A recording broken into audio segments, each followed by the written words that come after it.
Buenas noches con todos los presentes. Es un gusto dirigirme a cada uno de ustedes. Primero agradezco a la organización por la invitación. Conmigo se va a desarrollar el segundo módulo, donde vamos a tocar distintos aspectos, desde mecanismos de protección del convenio arbitral, obviamente les voy a explicar en qué consiste, y cómo funciona un arbitraje. Dos aspectos elementales. Quien les habla es Alessandro Raimundo Vilca y soy el encargado de esta clase. Si surgen preguntas, pueden levantar la mano, ahí está la opción de Zoom. Si no, pueden escribir por el chat que también lo voy a leer. Estas son las únicas reglas para esta exposición.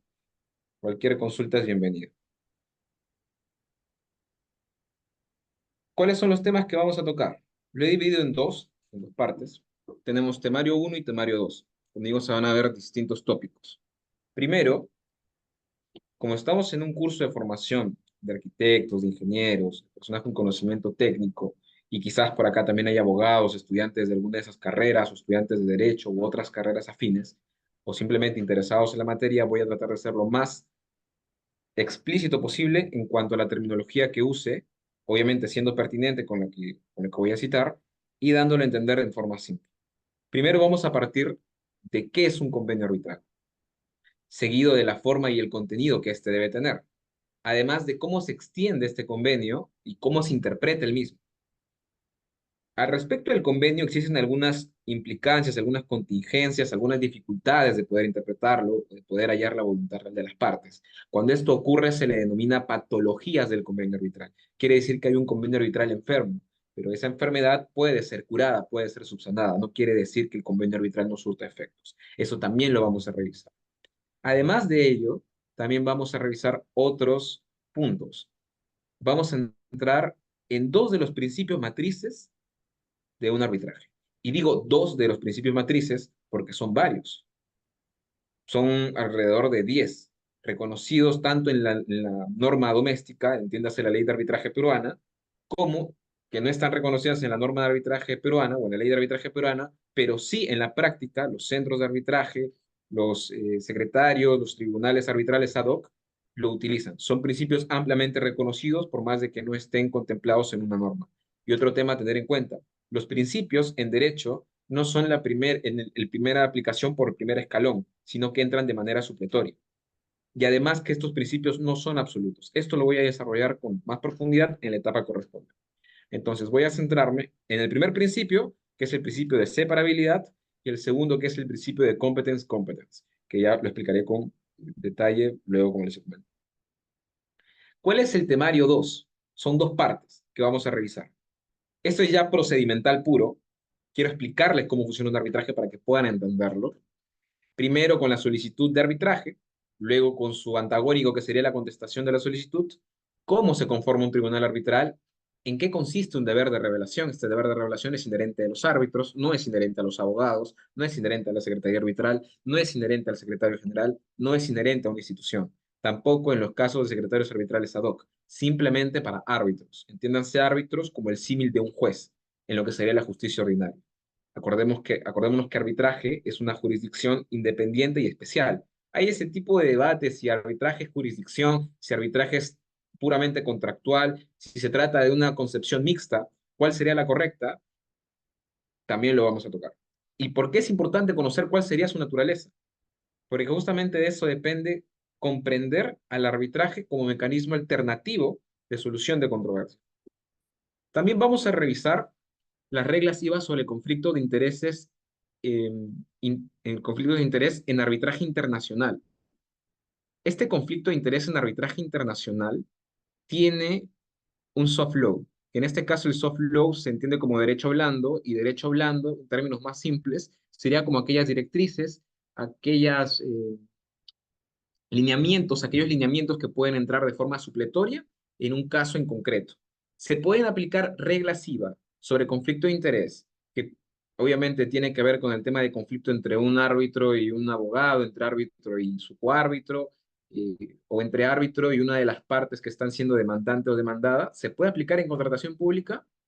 La respuesta por adelantado es que no. ¿Pero qué ocurre en otros supuestos? Sí sería posible, pero con algunas particularidades que también vamos a ver. ¿Cómo se conforma un tribunal? Lo vamos a ver, pero ¿Qué es la ratificación de árbitros? ¿En qué consiste la ratificación de un árbitro? ¿Es igual que una confirmación? ¿Cómo funciona? ¿Todos los centros de arbitraje lo tienen o no todos los centros de arbitraje lo tienen? Con posterioridad a ello, y ya como últimos tópicos, vamos a revisar la recusación y la remoción. Dos supuestos distintos. ¿A quién se puede recusar? A un árbitro. ¿A quién se puede remover? A un árbitro también. ¿Eso quiere decir que son las mismas causales? No, no son las mismas causales. Y esto va a ser desarrollado con posterioridad. Por último, para terminar, la primera etapa, que sería la etapa previa a un arbitraje per se, a un arbitraje instalado o a un arbitraje instaurado, como también se le conoce a esta terminología de cuando el tribunal arbitral asume funciones propiamente dichas.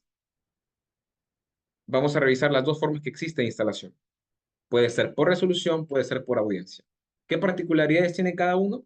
También lo vamos a revisar. Así que les invito a acompañarme en el primer índice, que es el que les estoy mostrando, y para ello comenzamos. Convenio arbitral. ¿Qué es el convenio arbitral?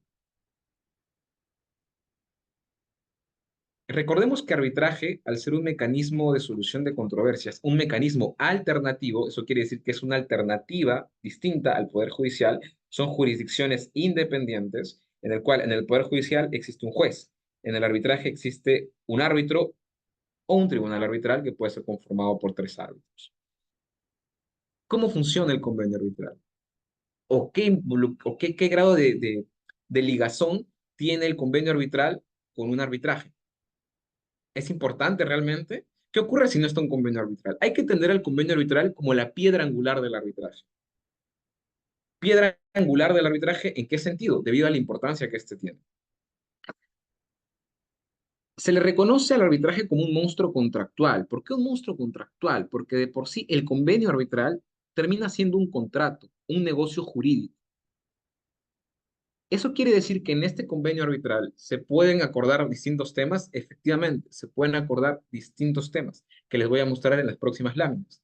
Pero ¿cómo se entiende entonces el convenio arbitral? ¿O cómo se va a arbitraje? Porque, doctor, puede ser que yo tenga un problema, no me están pagando, yo quiero que me den lo que me están debiendo y interpongo un proceso ante el Poder Judicial de obligación de dar suma de dinero.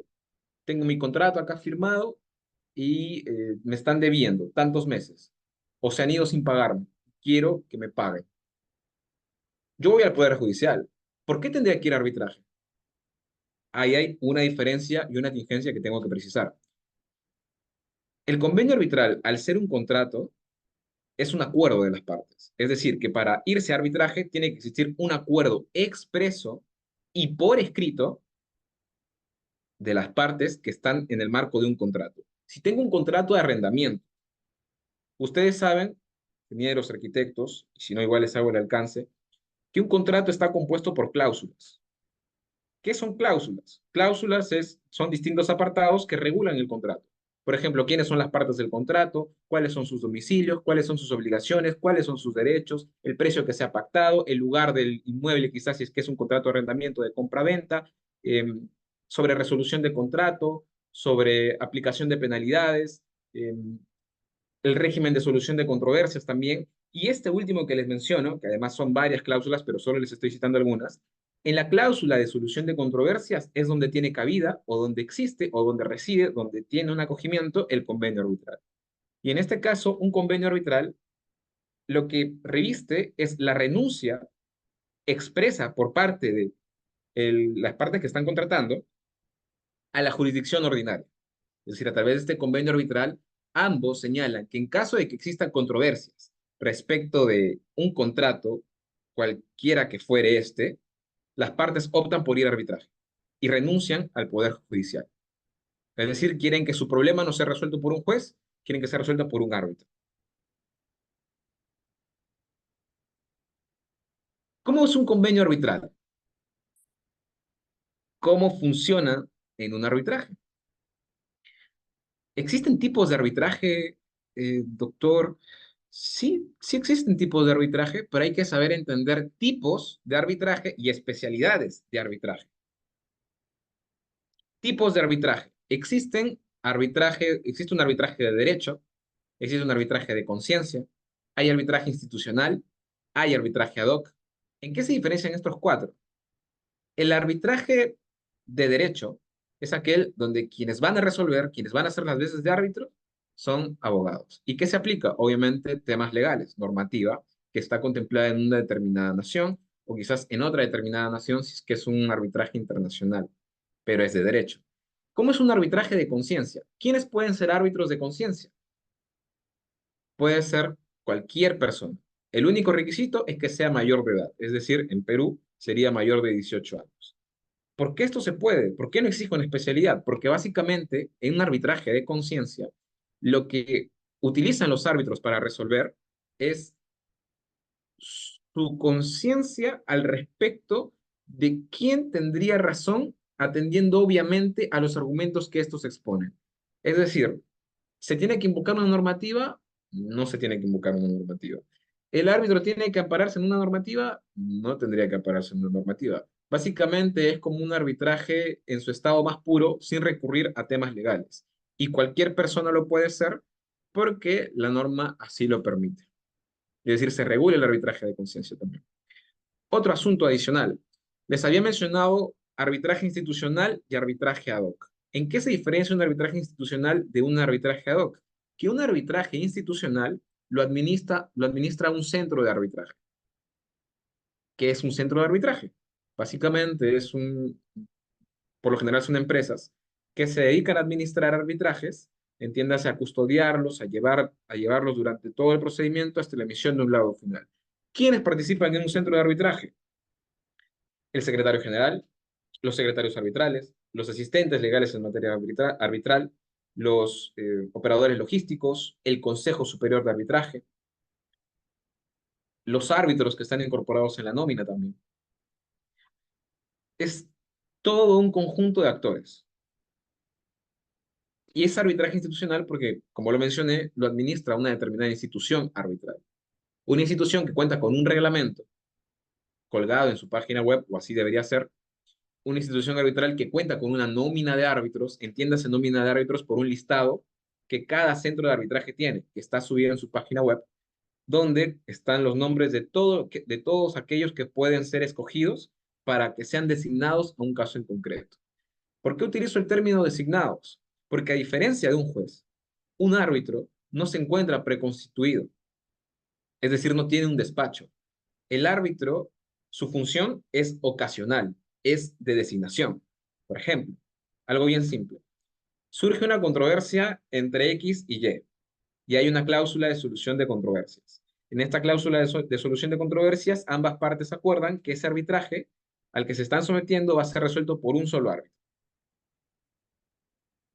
En este caso, ese árbitro va a tener que ser notificado con su designación y contará con un plazo para si acepta o no acepta el cargo. Si el árbitro acepta el cargo, legalmente se entiende como constituido el árbitro único y empezará a partir de ahí a velar por la dirección del proceso. Pero no es que exista un árbitro preconstituido, al árbitro se le designa. La designación quiere decir que se lo escoge y si se le escoge es para que pueda dirigir, pueda resolver un proceso. No es que tenga un despacho preconstituido. ¿Ok? Eso quisiera que quede claro primero.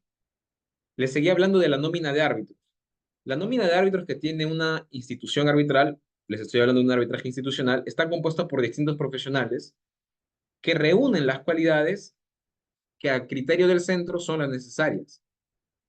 Existen árbitros que tienen la especialidad o que están inscritos en el registro de OCE, que es el Registro Nacional de Árbitros del Organismo Supervisor de las Contrataciones del Estado, y existen árbitros que no están inscritos en el RNOCE, es decir, que siguen siendo árbitros, pero que no forman parte de otra lista. En esta nómina, lo que hacen las partes es escoger a sus árbitros. Si tengo 20 árbitros en una nómina, quiero que Juan Quispe sea mi árbitro. Es un tribunal de tres, yo quiero designar a mi árbitro, quiero que sea Juan Quispe. En la nómina de árbitros, que es un listado con los nombres de cada árbitro, está ese letrado, ese abogado, y quiero que él sea mi árbitro de parte. En el caso de que sean tres árbitros. ¿Se puede? Obviamente, para eso es la función de la nómina de árbitros, para que las partes puedan revisar y puedan escoger en virtud de lo que está expuesto. ¿Qué más ocurre en el marco de un arbitraje institucional? En el marco de un arbitraje institucional, ojo, a diferencia del ad hoc, existe un reglamento procedimental anterior, o mejor dicho, existe de por sí un reglamento procedimental que regula todas las actuaciones, todas, todas las que pueden derivarse en el marco de un arbitraje, absolutamente todas. Claro que siempre puede ocurrir alguna situación particular que no esté regulada, pero para eso incluso se recurre a los principios, usos y costumbres arbitrales,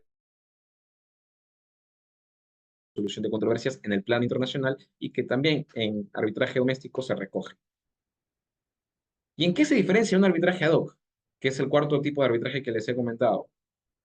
Un arbitraje ad hoc no cuenta con secretario general, no cuenta con consejo superior, no cuenta con un secretario arbitral forme parte de una institución y tampoco cuenta con un reglamento. Es decir, que el arbitraje ad hoc, entonces, ¿cómo se regula si no tiene reglamento? Por la voluntad de las partes. Inclusive, cuando una parte en un arbitraje institucional presenta una solicitud de arbitraje, quien se encarga de evaluarla es el secretario general de esa institución. Y ese secretario general va a calificar y va a verificar si cumple con todos los requisitos que se contemplan en su reglamento, es decir, en el reglamento de su institución. Pero, ¿qué ocurre en una solicitud de arbitraje ad hoc? En un arbitraje ad hoc, si yo soy demandante y mi contraparte, en este caso otra empresa, sería la demandada, quien va a hacer la notificación directa de esa solicitud de arbitraje es quien les habla, en mi papel de interesado, en mi papel de solicitante, en mi papel de demandante. Es decir, es directo. ¿Pueden recurrir al servicio de secretaría arbitral ad hoc de un centro de arbitraje? Sí, podrían, pero no es necesario. Y entonces, ¿cómo se regula de manera previa, antes de que existan árbitros? Porque como les comenté, no es que un árbitro sea como un juez que tiene un despacho, al árbitro se le designa. ¿Y cómo se regula esos plazos? ¿Cómo se regula el procedimiento para llegar a la designación de los árbitros o para llegar al anoticiamiento de una solicitud de arbitraje presentada hacia la parte demandada? Es decir, ¿cómo se regula el emplazamiento, lo que se conoce en derecho, ¿no? O sea, que se le notifique la solicitud de arbitraje a la otra parte. ¿Cómo se regula? En el caso de un arbitraje ad hoc, lo que lo regula es el decreto legislativo 1071, que es la ley de arbitraje doméstica, es decir, la ley de arbitraje peruana. De manera supletoria entra esta ley, cuando no existe un reglamento arbitral, como es en el caso de los arbitrajes ad hoc. Una vez que se encuentra ya el tribunal arbitral instalado, este tribunal arbitral instalado, es decir, árbitro de parte demandante, árbitro de parte demandada y presidente del tribunal arbitral, estos se encargan de designar al secretario arbitral ad hoc. Y el secretario arbitral ad hoc es el que va a hacer la parte de la función administrativa, custodia del expediente, notificaciones, etcétera. Todo lo que se derive de ese procedimiento. Pues son supuestos distintos. Hasta ahí les hablé de cuatro tipos de arbitraje. Arbitraje de derecho, arbitraje de conciencia, arbitraje institucional y arbitraje ad hoc. Les decía que existen tipos de arbitraje y que existen especialidades de arbitraje.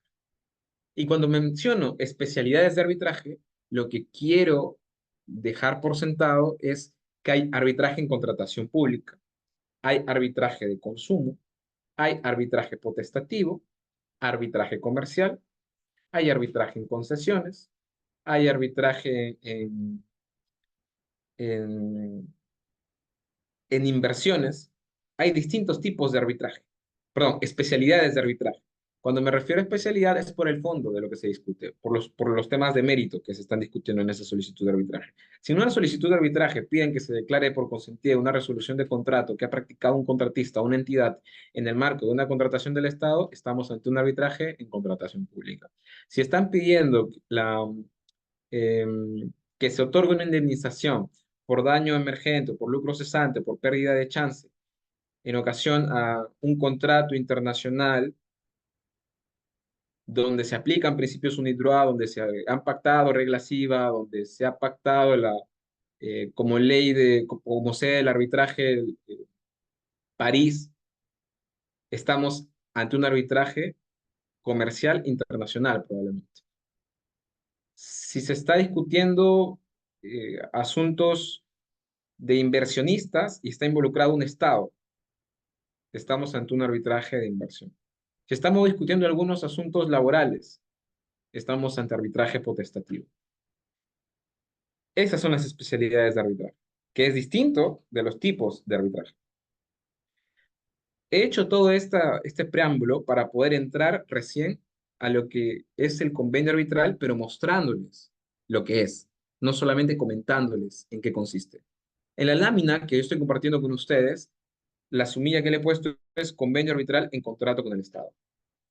¿Cómo funciona un convenio arbitral en contrato con el Estado? De por sí partimos de la primera discusión que les había planteado, o una de las primeras discusiones. ¿El arbitraje es jurisdicción? ¿El arbitraje es contractual o es mixto? ¿Y en qué se diferencia? Si el arbitraje es jurisdicción, lo que se señala es que tiene una jurisdicción independiente, tiene los árbitros plena facultad distinta a los jueces. Si el arbitraje es contractual, eso quiere decir que únicamente se puede ir a arbitraje porque las partes lo desearon. Si es mixto, quiere decir que es la unión de estos dos, o una amalgama de estos dos. Es decir, tanto como jurisdicción y tanto como contractual. ¿Qué nos señala la doctrina mayoritaria? La doctrina mayoritaria, al menos en Perú, la reconocen como mixta, contractual como jurisdicción.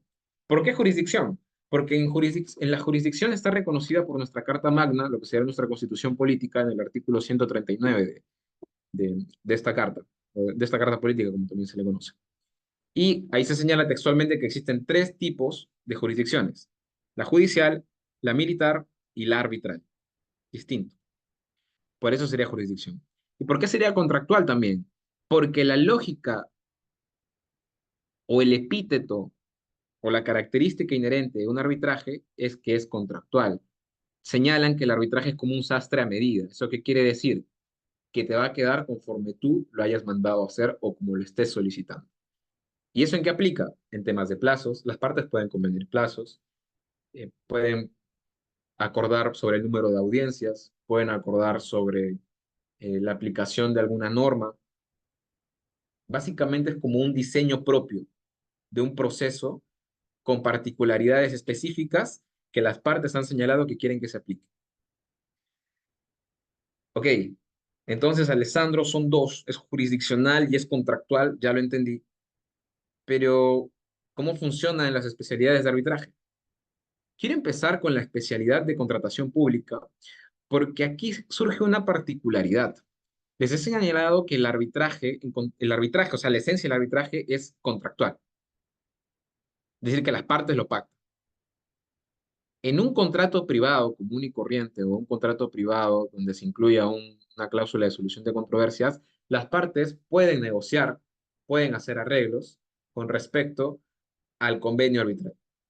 Pueden señalar cuál es el número de árbitros, cuál sería la institución arbitral a la que se van a someter, pueden señalar el idioma del arbitraje, la ley aplicable al procedimiento, la ley aplicable al fondo de la controversia, la ley aplicable al contrato. Son distintos tipos de leyes, pero eso es un arbitraje privado, un arbitraje comercial, sea nacional o sea internacional. Pero ¿qué ocurre en un contrato con el Estado? ¿Es igual? No es igual. En un arbitraje privado, entiéndase un contrato privado entre partes, obviamente de personería jurídica de derecho privado, lo que éstas realizan para llegar a ese contrato son actuaciones a las que se denomina intercontractual. Ese intercontractual está compuesta por una fase de negociación o tratativas, donde las partes hacen ese ajuste, ambos proponen ajustes al contrato. La fase de suscripción, es decir, cuando lo firman o cuando consienten la aceptación, perdón, o cuando consienten la integridad del contrato, es decir, que están de acuerdo en todas sus terminaciones, o lo firman, de ser el caso, y ejecución del contrato. Ese es el líder contractual, el procedimiento para llegar a un contrato en un contrato privado, donde el Estado no participa. ¿Qué ocurre en un contrato donde el Estado sí participa? También hay una secuencia de pasos para llegar a la ejecución de un contrato con el Estado. Tiene fases. La primera son actuaciones preparatorias, la segunda es la fase de selección y el tercero sería la ejecución contractual. ¿Cómo es en actuaciones preparatorias? Es igual que en negociación, porque son las más primeras etapas, en el marco de un contrato privado y en el marco de un contrato público. En una se llama negociación, en el otro se llama actuaciones preparatorias. En actuaciones preparatorias no hay una negociación por parte del postor con la entidad convocante. No existe una negociación, porque el contrato tiene una proforma. Eso quiere decir que existe ya un contrato preelaborado al cual las partes se adhieren. Básicamente, en un contrato con el Estado sería como un contrato de adhesión. No le quiero dar el nombre exacto de contrato de adhesión, pero para que me puedan entender, un contrato de adhesión funciona de la siguiente manera. Existe un listado de cláusulas dentro de un contrato y la parte únicamente señala si quiere contratar con esos términos o no. Simple y sencillo. Eso es un contrato de adhesión, que es básicamente lo que funciona en un contrato con el Estado. Las partes no pueden negociar, o en este caso, el postor, no, antes de ser contratista, porque existen etapas, el postor no puede negociar que el centro de arbitraje sea otro, al que está incluido en la cláusula de solución de controversias. No puede. ¿Y por qué no puede? Porque justamente al ser un contrato con el Estado cuenta con facultades exorbitantes. ¿Eso qué quiere decir? Que existe una simetría en cuanto a la relación jurídico-contractual, que incluso algunos la llaman como relación jurídico-contractual administrativa, porque al verse también temas de derecho administrativo, estando involucrado el Estado, en derecho administrativo también se reconoce al Estado este tipo de facultades, es decir, facultades exorbitantes, facultades superiores a las de los administrados o a los de los contratistas. Esta cláusula que ustedes están señalando, perdón, que ustedes están observando en el Zoom, es una en el marco de un contrato con el Estado.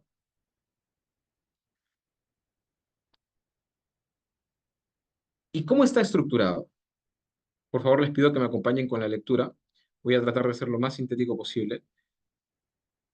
Cláusula décima, solución de controversias. Las controversias que surjan entre las partes durante la ejecución del contrato se resuelven mediante conciliación o arbitraje. Están pactando dos formas, dos mecanismos alternativos de solución de controversias. ¿Y esto de qué dependerá? Según el acuerdo de las partes. Es decir, una parte, en este caso la que se ve perjudicada, la que tiene urgencia de que se tutele su derecho, o que se llegue a un acuerdo, que se llegue a una decisión emitida por un tercero, puede iniciar conciliación o arbitraje.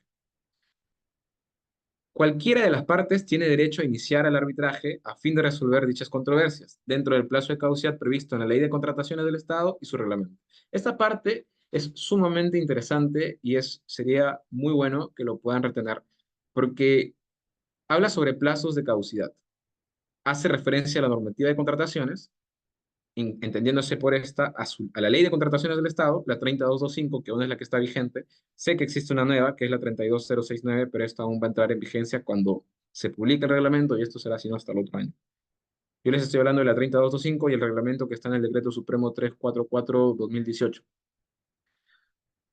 Existen plazos de caducidades para hacer determinados reclamos, para interponer determinadas pretensiones. Por ejemplo, para cuestionar resolución de contrato, liquidación de contrato de obra, ampliaciones de plazo, de más asuntos, se cuenta con un plazo de caducidad de 30 días hábiles. Y en este caso, ¿quién tiene ese plazo de caducidad? La parte que está interesada en iniciar el arbitraje o en iniciar la conciliación.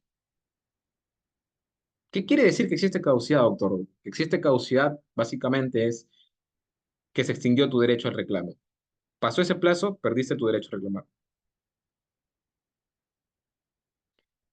Continúo. Facultativamente, cualquiera de las partes tiene el derecho a solicitar una conciliación dentro del plazo de caducidad correspondiente. Hay plazo de caducidad para arbitraje, como también para conciliación. Y esta parte continúa, sin perjuicio de recurrir al arbitraje en caso no se llegue a un acuerdo entre ambas partes o se llegue a un acuerdo parcial. Y aquí se señala textualmente en esta oración del tercer párrafo, la tercera oración del tercer párrafo, o la segunda, perdón. Las controversias sobre nulidad del contrato solo pueden ser sometidas a arbitraje. Eso quiere decir que no lo van a ver en conciliación. ¿Por qué? Porque sí está en la cláusula de solución de controversia. La última parte, que es de las más interesantes, el laudo arbitral, que es el símil a una sentencia en el Poder Judicial, es inapelable, definitivo y obligatorio. ¿Para quiénes? Para las partes, obviamente, desde el momento de su notificación. ¿Quién realiza la notificación? Si es en un arbitraje institucional, lo realiza la Secretaría Arbitral con autorización de su árbitro único o del Tribunal del 3.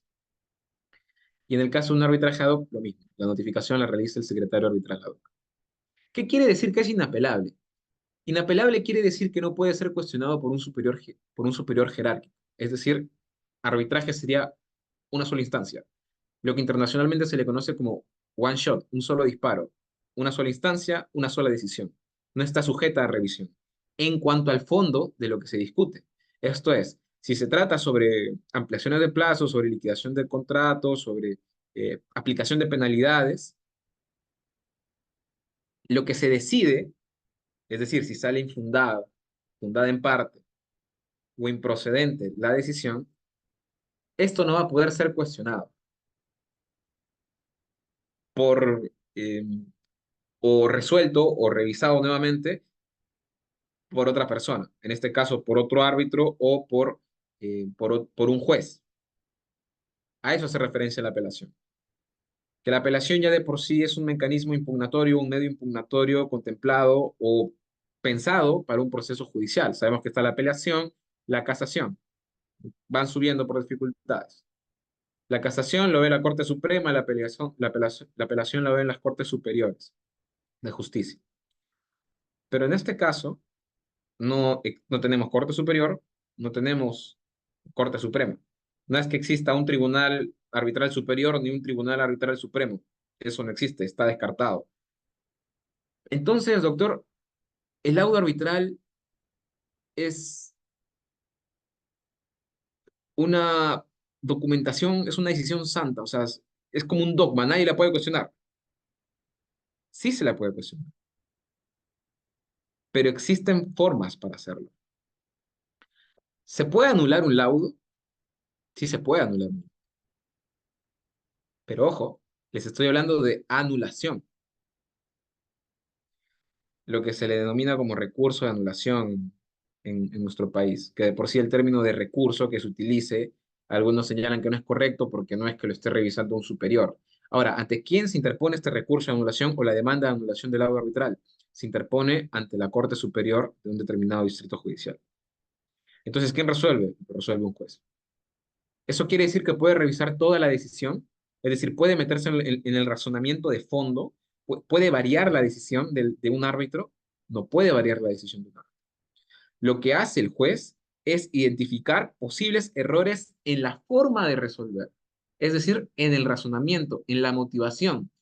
Para demandar la anulación de un laudo, la ley de arbitraje te contempla ciertas causales, y esas causales tienen dos efectos distintos. Uno es el reinicio de todo el arbitraje y otro sería el retorno del arbitraje hasta el punto donde se creó ese vicio que ha anulado el laudo. ¿Y de qué depende que sea uno u otro? De la causal que se invoque. Pero quiero ser enfático en esto para que no se pierda. ¿Se puede interponer anulación de un laudo? Sí se puede. ¿Ante quién se hace? Ante el Poder Judicial. ¿Qué analiza el juez? Solamente asuntos de forma. Esto es, no la decisión final, sino lo que motiva la decisión. Si el árbitro declara fundada una pretensión, el juez no va a poder declararla infundada. A eso quiero llegar. Lo que el juez detectará es hubo error en tu motivación o es una motivación incongruente, es una motivación insuficiente, es una motivación inexistente, por lo tanto, este laudo es nulo, regrésese al centro de arbitraje y que lo emita un nuevo árbitro. Eso es lo que ocurre.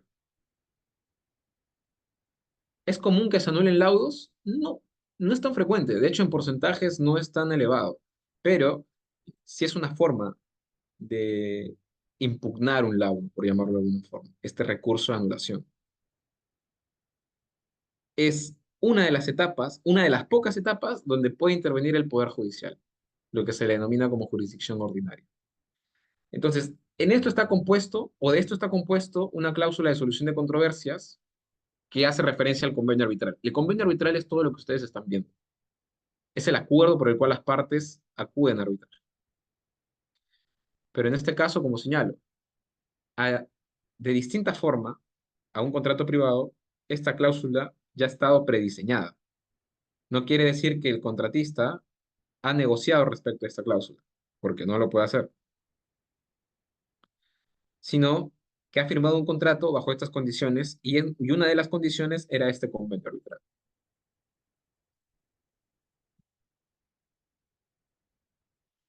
¿Qué ocurre en un convenio arbitral, en un contrato internacional? En un contrato internacional, que es lo que ustedes están observando en pantalla, existe amplitud de negociación. El convenio arbitral es como un contrato dentro de otro contrato, para que lo puedan entender. ¿Qué se pacta en esta cláusula?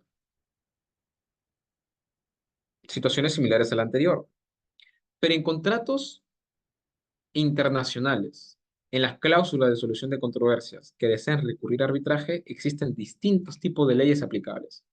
Está la ley aplicable al procedimiento, lo que se conoce como el ex arbitri. Está la ley aplicable al fondo, que se conoce como lex causae. Está la ley de la sede del arbitraje, la ley aplicable al convenio arbitral, distintos tipos de leyes. La primera, que sería sobre el procedimiento, básicamente es cómo se regula una actuación.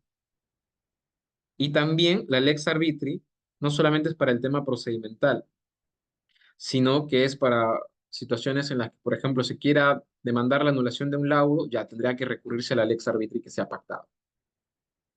La ley de fondo puede ser derecho peruano, puede ser derecho español, puede ser derecho colombiano, puede ser derecho francés, puede ser derecho italiano, puede ser la legislación que las partes pacten. La ley de la sede puede ocurrir que el lugar del arbitraje sea distinto a la sede del arbitraje, para que se entienda. Esto ya es concepto internacional, esto es arbitraje comercial internacional, pero para que se pueda entender. Puede ser que un arbitraje esté siendo administrado por una institución que tenga sede en Perú, por ejemplo, o mejor dicho, que se ubica en Perú. Pero las partes han pactado que lo que se aplica para la sede del arbitraje es París. Y esto es posible. Tiene algunas implicancias, obviamente, por eso es que se hace este pacto, pero es una situación que a primera vista puede causar asombro, porque claro, físicamente está en un sitio y jurídicamente está en otro, pero se puede pactar. Y ya lo último, que sería haberles hablado del ex arbitri, la ley de fondo, la ley de la sede, la ley aplicable al convenio. La ley o el derecho aplicable al convenio arbitral es la norma a la que se va a recurrir en caso existan dudas sobre cómo interpretar el convenio arbitral, que sería la cláusula que ustedes están observando, respecto a si es válido, si es ineficaz, si es patológico, si tiene alguna incidencia que pueda generar un malestar o entorpecer el decurso de un procedimiento arbitral. Son distintos tipos. Y ahora sí, entramos en la cláusula de solución de controversias, que sería el convenio arbitral. Las partes declaran que ante cualquier divergencia que surja entre ellas relativa a la ejecución de este contrato, se esforzarán cordial y amigablemente para superar las discrepancias. Y en caso no se llegase a una conciliación, esta parte es importantísima, y en caso no se llegase a una conciliación, todas las desavenencias o controversias que surgieran pueden derivarse, incluidas las que se refieran a nulidad o invalidez, a un arbitraje de derecho compuesto por tres árbitros, donde estos van a ser elegidos cada uno en una nómina proporcionada por la Cámara de Comercio de Lima, siendo el presidente de este tribunal elegido por la Cámara de Comercio de Lima, en forma directa entre los árbitros más prestigiosos.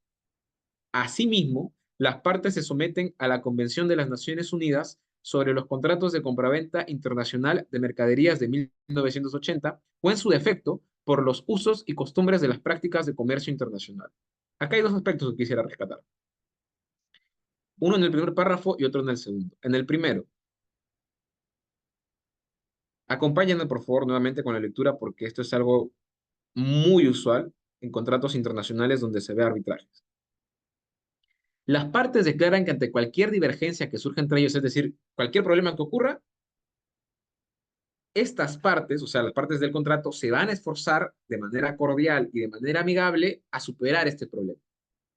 Y en caso no lo arreglaran de manera amigable y de manera cordial, podrán ir a un arbitraje. ¿Cómo se denomina esta figura? Esta figura se le denomina cláusula multinivel o cláusula escalonada. ¿Qué quiere decir? Una cláusula escalonada, como su propio nombre lo dice, tiene escalones. Pensemos en una escalera. Una escalera tiene escalones. En este caso, el primer paso o el primer peldaño sería una conciliación. Y el segundo peldaño sería arbitraje. ¿Cómo así? Para recurrir a arbitraje, obligatoriamente, por esta cláusula escalonada, tendría que haberse pasado por conciliación. Y solo en el supuesto de que en conciliación no se pudiese llegar a ningún acuerdo, será posible recurrir a arbitraje. Esa es la lógica de una cláusula multinivel o una cláusula escalonada. Y en este caso se ve que han pactado que sea de forma obligatoria, porque en ocasiones lo pactan, pero señalan que es de manera facultativa. Otro punto, el último párrafo de esta cláusula. Las partes se someten a la Convención de las Naciones Unidas sobre los contratos de compraventa internacional de mercaderías de 1980 o en su defecto por los usos y costumbres de la práctica de comercio internacional. Están hablando ya cuál sería el, el derecho que se va a analizar para el fondo de la controversia, que sería la Convención de las Naciones Unidas sobre los contratos de compraventa internacional de mercaderías. Y en su defecto, los usos y costumbres de la práctica de comercio internacional. Entonces, este es un arbitraje internacional, donde se está pactando de forma expresa cuál sería el derecho aplicable al fondo, cuál sería la forma en la que se llega a arbitraje, el número de árbitros, que como ustedes están observando ahí señala tres árbitros, y la institución arbitral a la cual se someten, que en este caso sería la Cámara de Comercio de Lima. Por la redacción habría unas cositas que podría comentar, pero a efectos de que tenemos una exposición, una orden, una secuencia de temas, me voy a reservar ese comentario para la etapa en la que corresponde. Pero ese es un convenio arbitral. Ahora, ¿cuál es la forma del convenio arbitral? ¿Y qué contiene? El contenido les expliqué un poco, ya adelanté un poco esa parte. Pero ¿cuál es su forma? Yo les había señalado que debe ser expreso y por escrito. ¿Pero qué quiere decir por escrito? Claro, si nosotros lo escuchamos, pensamos que debe estar en un papel, sea que esté tipeado en una computadora o esté a mano, ¿no? A través de un lápiz.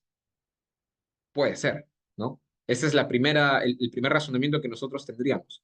Pero les comento de manera muy curiosa, y de hecho nuestra ley de arbitraje es precursora en este aspecto o de las innovadoras al respecto, el artículo 13 del decreto legislativo 1071, que es la ley de arbitraje, señala que si bien el convenio deberá constar por escrito, uno puede adoptar la forma de una cláusula incluida dentro de otro contrato, como les había dicho. Lo que ustedes han observado es una cláusula dentro de un contrato. O la forma de un acuerdo independiente. ¿Esto qué quiere decir? Dos documentos distintos. En uno está el contrato y a través de una adenda, por ejemplo, se pacta que respecto de este contrato se van a arbitrar. De esas dos formas. Pero ¿cómo se entiende que es por escrito? Miren lo curiosa que es la ley de arbitraje. Se entenderá que el convenio arbitral es escrito cuando quede constancia de su contenido en cualquier forma. En cualquier forma. ¿Eso qué quiere decir? ¿Que debe ser tipiado textualmente? Ya sea que el acuerdo de arbitraje o contrato se haya concertado mediante la ejecución de ciertos actos o por cualquier otro medio. En derecho, cuando se habla de formas, existen dos, la forma probatoria y la forma solemne. La forma probatoria quiere decir que un determinado acuerdo puede constar en cualquier medio, de cualquier forma posible, verbal, escrito, puede ser, son opciones. Si es solemne, solemne sería que debe constar, por ejemplo, por escrito, bajo una sanción de que si no es por escrito, ese acuerdo sea nulo. Es decir, que sea inválido, que sea ineficaz. Pero la ley de arbitraje señala que el convenio arbitral tiene forma probatoria. Esto es, ¿se puede pactar un convenio arbitral por una conversación de WhatsApp? Sí, se puede. Se puede hacer a través em, de una servilleta. Sí, se puede. Y la ley textualmente te señala, se entenderá que el convenio arbitral es escrito cuando quede constancia de su contenido en cualquier forma, pero debe quedar constancia. O sea, debes acreditar que existe constancia de que hay un convenio arbitral, independientemente del documento que lo contenga. Por eso se habla de que el convenio tiene forma probatoria. Ahora, esto es en el marco de un arbitraje privado, porque en contratación pública, la ley de contrataciones ya reviste formalidades. De hecho, no he visto hasta ahora proforma de contrato de bien, servicio u obra que no contemple una cláusula de solución de controversias. Ojo, hablo de contratos, no hablo de órdenes de compra, no hablo de órdenes de servicio, hablo de contratos. Todos los contratos, al ser una proforma, tienen una cláusula de solución de controversias en el marco de un contrato estatal, un contrato con el Estado, un contrato de contratación pública. Lo tiene. Entonces, ¿qué ocurre si, por ejemplo,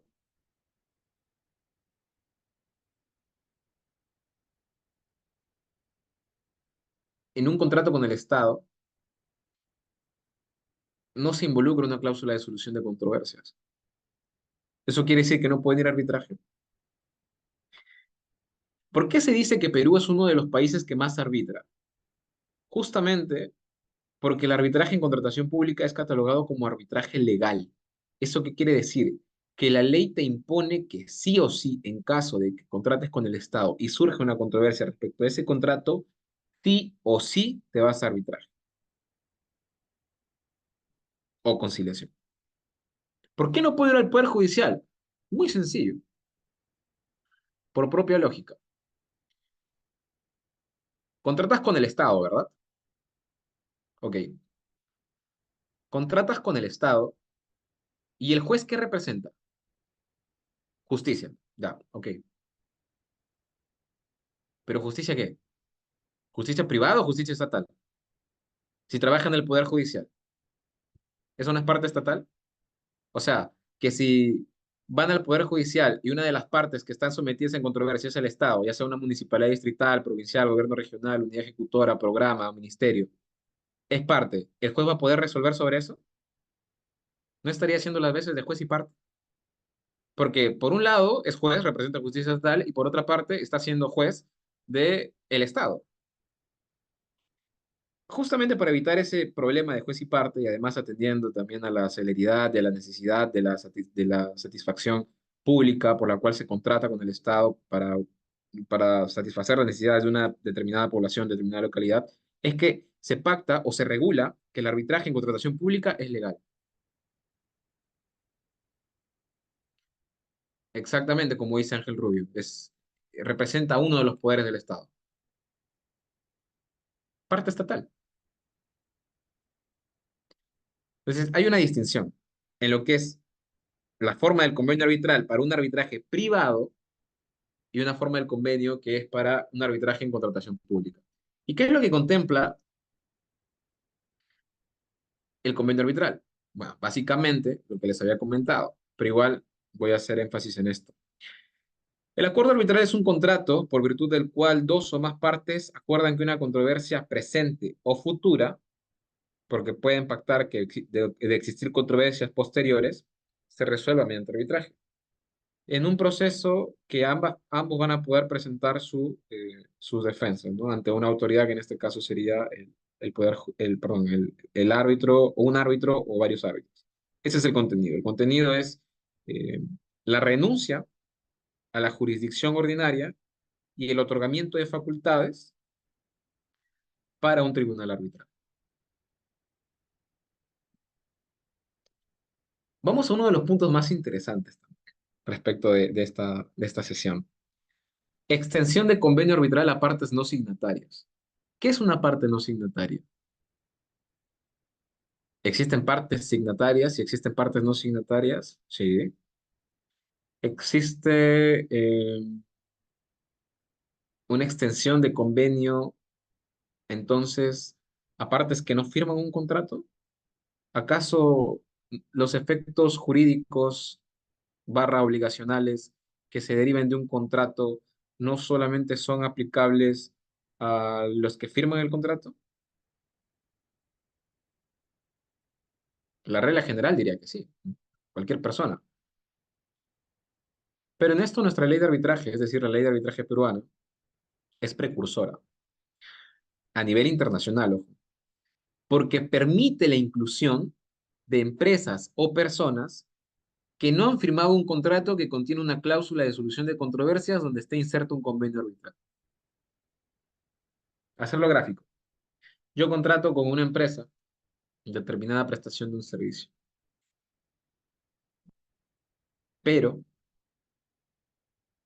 esta empresa, a su vez, em, pertenece a un holding de empresas y la primera se extingue. El holding de empresas no firmó nada. Yo firmé con la empresa que era una de sus sucursales, por llamarlo de alguna manera. El, el holding o la empresa matriz, por llamarlo de alguna manera, no firmó. Sin embargo, sería posible que yo, habiendo firmado ese contrato, le reclame a la que no firmó, siendo esta la matriz de la que a mí me ha incumplido y la que me ha generado una afectación. Sí es posible. Y es posible también atendiendo a la tutela de los derechos. Pero para extender un convenio existen supuestos. Supuestos que desarrollan nuestra ley de arbitraje, supuestos que están desarrollados en doctrina arbitral también. Y esto está contemplado en la ley de arbitraje peruana. He considerado 5 supuestos, hay más, pero considero que estos son los más importantes o los más recurrentes. Y se dan principalmente en arbitrajes comerciales nacionales, internacionales o arbitrajes privados. En un arbitraje en contratación pública no he visto que ocurra, salvo por el tema de seguros en una contratación del Estado. Pero era un caso que aún no he terminado de revisar. Lo estuve revisando justo hace un par de semanas, pero hablaban también sobre la extensión a partes no signatarias o sobre, y si no es sobre partes no signatarias, era sobre el tema de créditos, sobre la cesión o subrogación en créditos. Pero nos centramos en esto. 5 supuestos he considerado. Tercero, beneficiario. ¿Eso qué quiere decir? El tercero beneficiario es un supuesto de extensión de convenio arbitral a parte no signataria que se aplica a un tercero que no forma parte del contrato firmado, pero que este tercero, respecto de ese contrato, ha derivado derechos o beneficios. ¿Cuáles serían unos ejemplos? En que exista una cesión de derechos, básicamente, que exista una cesión de posición contractual, esto es decir, que venga un tercero que se reemplace en una posición de un contrato y que el que estaba inicialmente salga y entre uno nuevo. Ahí se puede extender.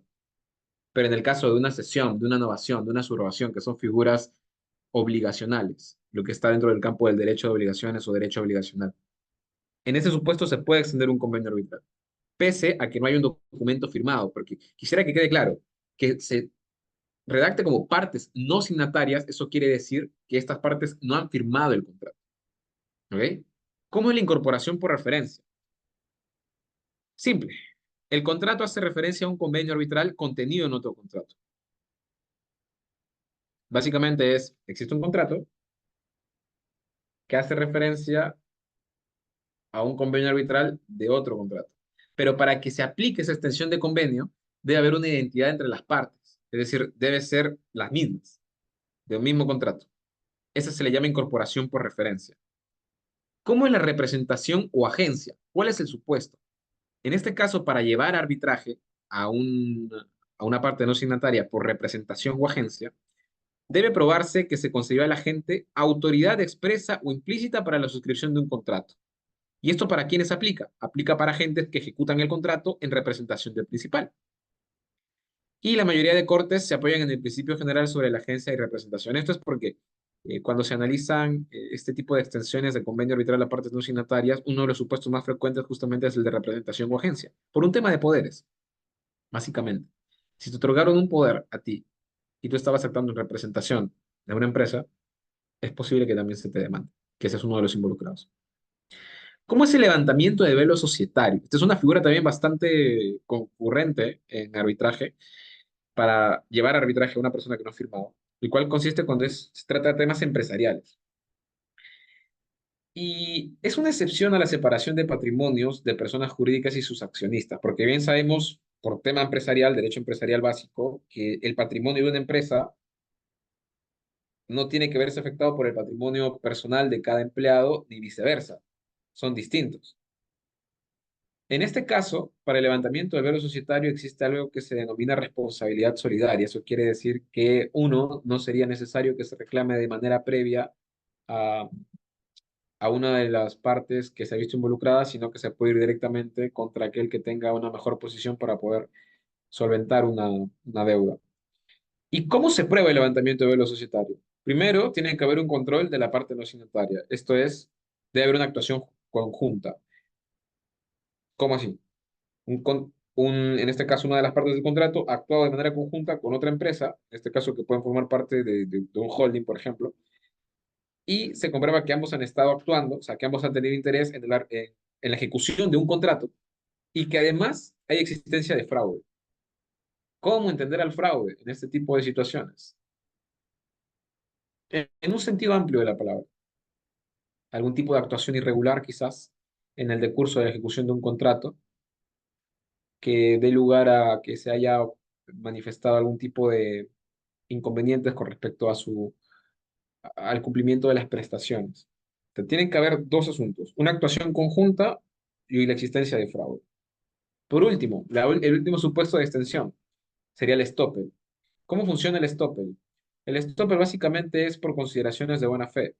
Y lo que ocurre es que el estoppel se le denomina en common law, que sería derecho anglosajón. ¿Cómo es en civil law o derecho continental, que sería nuestro derecho? Se le denomina actos propios. O sea, lo que se denomina como la teoría de actos propios en civil law, que sería nuestro derecho, o derecho continental, en common law, que es derecho anglosajón, se denomina estoppel, que básicamente es uno no puede ir en contra de sus propias actuaciones y si has tenido actuaciones que dan a entender que tienes un interés en la ejecución de ese contrato, te pueden llevar a arbitrar. No se puede actuar de manera incompatible de las propias actuaciones o ir en contra de tu propia conducta. Entonces, en esos supuestos se extiende el convenio arbitral. Pasamos a otro punto, que sería interpretación del convenio. ¿Cómo funcionan los métodos interpretativos de un convenio arbitral? La regla común que ustedes van a escuchar en cualquier curso de arbitraje al que entren, o inclusive si es que desean leer algún tipo de autores, doctrina que sea autorizada en el tema, lo que se busca, en primer lugar, al interpretar un convenio, es respetar la común intención de las partes. Pero ya les expliqué que en el caso de una contratación con el Estado es distinto, porque no hay una etapa de negociación propiamente dicho. Hay una etapa que es la de actuaciones preparatorias, donde se elabora el requerimiento, se emplean las especificaciones técnicas de ser el caso.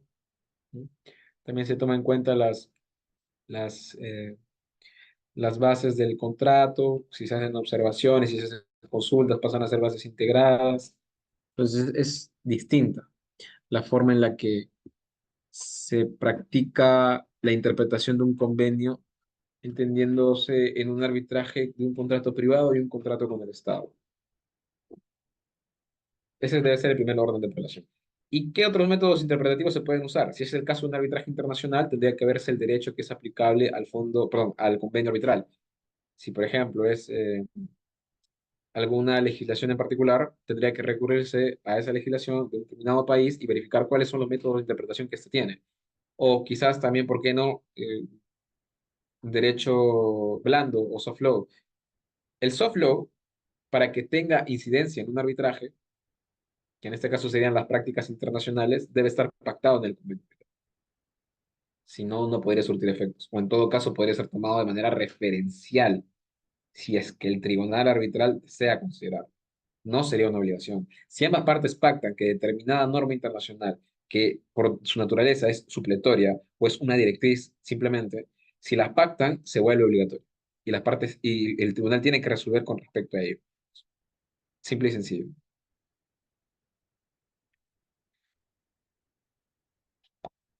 Entramos a otro aspecto, patologías del convenio arbitral. ¿Qué es una patología? De por sí, pato deriva de enfermedad, ¿no? Patología sería estudio de enfermedades, pero un convenio arbitral puede estar enfermo, por llamarlo de alguna manera. Quizás el término adecuado no es que esté enfermo, es que pueda ser confuso, que pueda ocasionar problemas su interpretación en el inicio de un arbitraje. Existen tipos de patologías. Y he considerado tres, que es de un árbitro reconocido, es Mateus López, si mal no recuerdo el nombre. Tiene una lectura muy interesante. De hecho, él hace esta división entre tipos de patologías. Ahora, si entendemos una cláusula patológica por imprecisa o porque genera algún tipo de inconveniente al respecto de cómo se va a dar inicio o trámite a un arbitraje, hay que entender primero que una cláusula sea patológica no quiere decir que sea inválida, tampoco quiere decir que sea ineficaz, simplemente quiere decir que tiene que interpretarse para poder subsanar. Y aquí entra un principio que es de los más elementales en arbitraje, que es indubio pro arbitri, es decir, en caso de duda se favorece el arbitraje. Lo voy a explicar en unos segundos. Entro ahora a los tipos de patologías. Son tres. La primera, acuerdos de arbitraje optativos o cláusulas híbridas. Ahí les he colocado un ejemplo que utiliza el profesor Mateus sobre cuál sería una cláusula híbrida. La voy a leer. Las partes acuerdan someter al arbitraje del Tribunal de Arbitraje de la Cámara de Comercio de Huancayo y de los Tribunales de Justicia la resolución definitiva de todas las cuestiones y discrepancias que se susciten de este contrato. Ok, yo ahí veo un dúo. Y en este caso, el primero sería Tribunal de Arbitraje de la Cámara de Comercio de Huancayo y otro sería Tribunales de Justicia de la resolución definitiva. ¿Cuál es cuál? De por sí, a simple vista, les podría decir que uno hace referencia a arbitraje y otro hace referencia al Poder Judicial. Entonces, ¿cómo se interpreta esto? ¿O es que no tiene solución? El principio indubio pro arbitri entra justamente en estos campos. Hago recordatorio, si es que no lo he mencionado antes, que los principios son aplicados de manera supletoria y los principios no son absolutos. Si bien pueden ayudar a desentrañar un aspecto interpretativo, también hay situaciones en las cuales no pueden entrar. En este caso sí puede entrar el principio indubio pro arbitrio. Eso quiere decir que en caso de duda se favorezca el arbitraje. ¿Qué quiere decir? En buena cuenta, que en esta cláusula debería optarse por ir a arbitraje. Por un razonamiento simple y sencillo, porque si fuera poder judicial, es más, ni siquiera hubiera tenido la necesidad de pactar en la cláusula de solución de controversias que sea el poder judicial, porque por lo general, si no pactas que sea el poder judicial, igual te vas al poder judicial. Les hablo en el marco de un contrato privado. Si es que la cláusula de solución de controversias no te señala que debe ser ante el Poder Judicial, igual vas al Poder Judicial, porque esa es la regla general. Pero si ya se incluyó un apartado que señala Tribunal de Arbitraje, por más mal redactado que esté, porque ahí está redactado de manera pésima, para serles honesto, se puede apreciar una voluntad de arbitrar. Es por eso que esta cláusula patológica, que es la que ustedes están observando, que trata sobre acuerdos de arbitraje optativos o cláusulas híbridas, se soluciona a través del principio indubio pro arbitrio, y en este caso se da continuidad al arbitraje. Otro ejemplo de patología, las cláusulas carentes de certeza. ¿Cómo funciona una cláusula carente de certeza? En un convenio arbitral, por lo general, digo por lo general, no siempre, se consigna cuál va a ser el centro de arbitraje o la institución arbitral. Hay ocasiones donde se coloca el nombre de manera incompleta, ocasiones donde se consigna que el arbitraje es institucional, pero no se especifica cuál es la institución arbitral a la que se van a ir,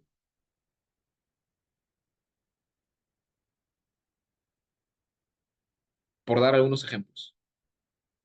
Y en este caso, las cláusulas carentes de certeza tienen una solución prevista por norma. Por poner un ejemplo, el caso de las contrataciones del Estado. Existe un artículo que es el 226 del Reglamento de la Ley de Contrataciones del Estado, que te señala que el arbitraje será institucional, y hay como 8 supuestos, me parece, o un poco más, quizás me falla la memoria. Pero un supuesto es, por ejemplo, el arbitraje es institucional cuando no exista convenio arbitral. El arbitraje es institucional cuando, a pesar de que no se haya pactado en el convenio que sea arbitraje institucional, o el arbitraje podrá ser iniciado ante cualquier institución arbitral cuando no se haya pactado en el convenio en la institución donde se va a desarrollar. Estas patologías ya tienen una respuesta por lo general, porque si no la tienen, nuevamente hay que recurrir a los métodos de interpretación. El ejemplo que les he puesto es, ambas partes acuerdan someter cualquier discrepancia o litigio derivado del presente contrato a los tribunales de arbitraje institucional. Ya, pero arbitraje institucional, ¿cuál es el centro? ¿Cuál es el número de árbitros? Eh, ¿Dónde está ubicado el centro? ¿Cuál es tu derecho aplicable? O sea, hay poca información. Y aquí es donde entra la contraposición, porque si bien por un lado existe carencia de certeza, por otro lado ya existe demasía de certeza. ¿Y a qué hago referencia? A la patología que es acuerdos de arbitraje inoperantes o inejecutables. ¿Y este cuándo se presenta? Cuando se ha redactado en términos excesivamente pormenorizados, pero hasta con puntos, comas, tildes, excesivamente todo, lo que dificulte su ejecución. Es decir, que se regulen supuestos que son básicamente imposibles de que ocurran. Es también es una patología. Pero eso quiere decir que no se puede llevar a cabo el arbitraje. Nuevamente, no quiere decir eso. Para eso hay que recurrir a los métodos interpretativos. En caso de duda, hay que continuar con el arbitraje. Y como les había dicho, los principios tienen un límite. En este caso, el principio in dubio pro arbitri tiene un control posterior, que es a través del recurso de anulación del laudo en caso de que planteen una anulación del laudo.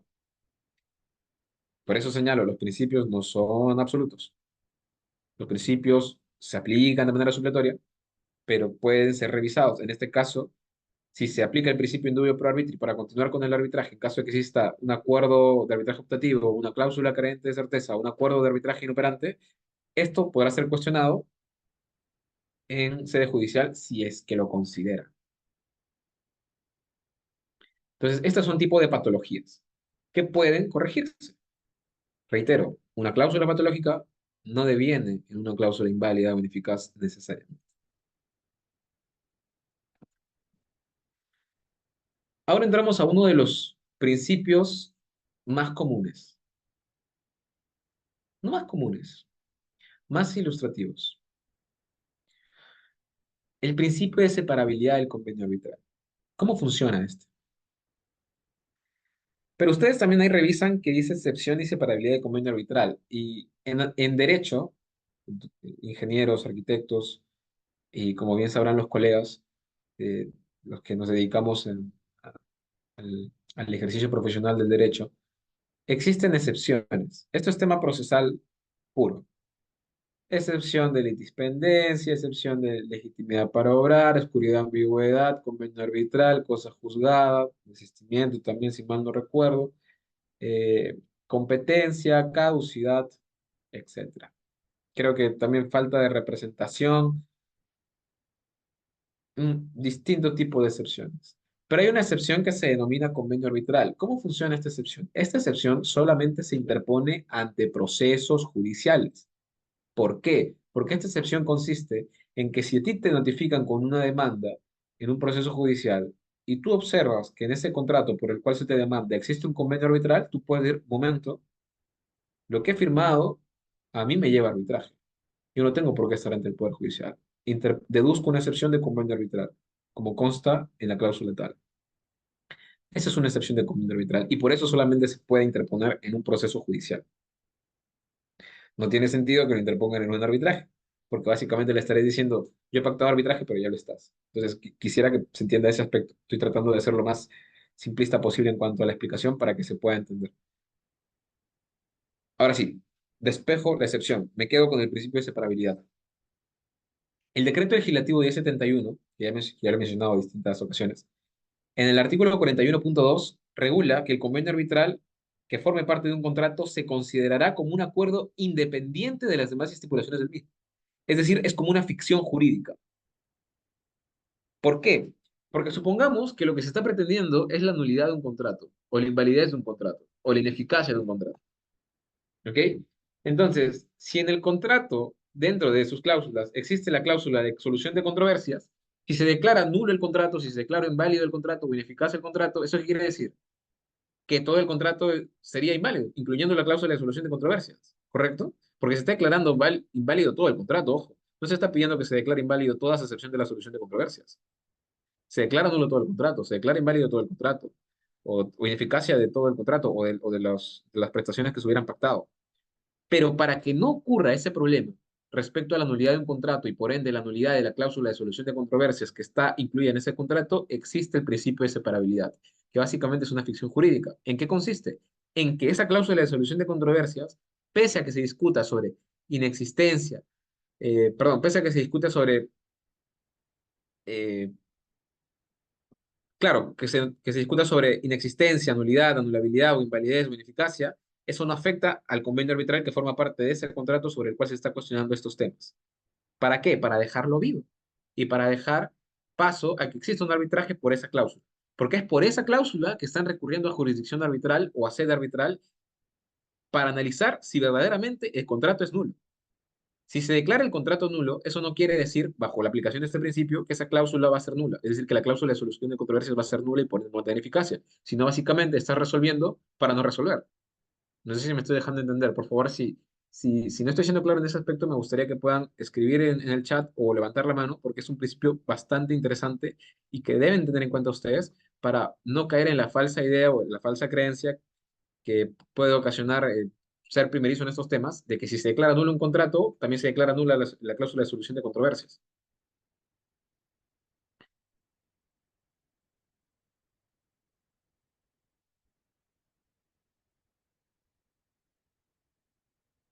¿Ok? En eso consiste el principio de separabilidad del convenio. Pero nuevamente, al ser un principio, no es absoluto. Ningún principio es absoluto. Todo se puede revisar.